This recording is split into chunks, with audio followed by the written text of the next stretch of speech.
próximos minutos Benjamin Chekroun, analista de la Delegación del Voto e Implicación de Candriam. Benjamin, thank you so much. It's a pleasure to talk with you. Hello, how are you? Benjamin, what is this facial recognition initiative? Tell us. Okay, so this is about investors realizing that there are potential issues and potential controversies on human rights linked with facial recognition technology. It's a great technology that's developing very fast.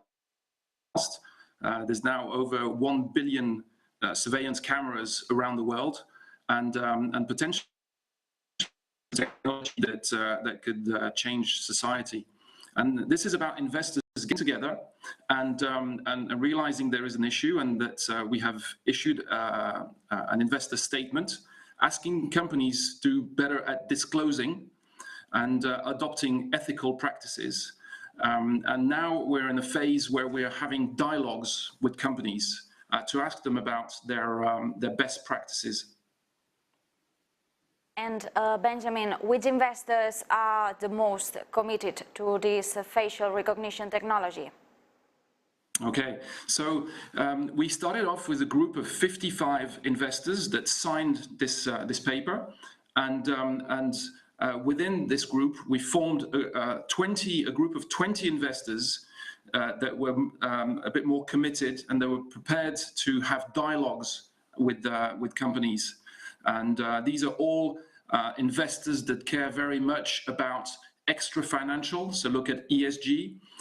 So you have firms such as Robeco, Aviva, Sycomore, or Domini in the US, that so responsible investors.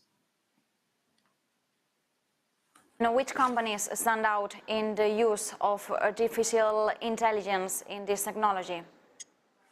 Okay, so when we had dialogues with companies, we found that those that were most concerned about ethics and about human rights were the companies that were the closest to writing the code, to writing the algorithm. They were asking the right questions and thinking about it. And then there's some companies we can talk about that have accepted that we mention their names. So I can mention 3 companies today. We spoke to Microsoft, that's put in place very strong governance around artificial intelligence and specifically on facial recognition technology. And this is a firm that has one of the first firms to pause selling to law enforcement. We also spoke to Motorola Solutions, and they have put a big emphasis on making sure that facial recognition technology was always working with humans, and that the technology should never make consequential decisions. We also spoke to Thales. They operate some passport control mechanisms, and they require stringent monitoring, and they make a point of always destroying the data once the passengers have gone past the control. So we thought that these companies are worth mentioning because they have put some good practices in place. And for the last question, which are your conclusions? What conclusions do you draw from the large report made by this technology? Yes, so basically it's a great technology, and we are all investors in technology, but it makes people and companies and governments very efficient, and it makes us save time. But it does have great risks. But some companies are putting in place some very good practices.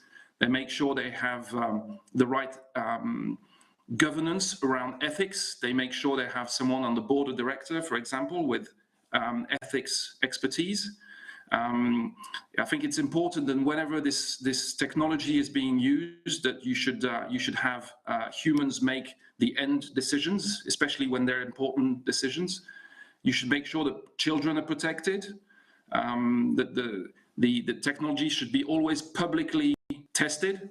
And finally, I think one of probably some of the the scariest thing we found out is around categorization, because the technology today can say, you know, can try and guess what age, the sex of the person it's looking at, the race, but also the mood, or some say you know, the political orientation or the sexual orientation of people just by looking at their faces.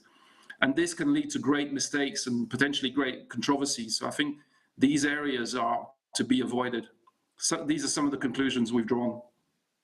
Thank you so much for bringing us the details of this technology of facial recognition.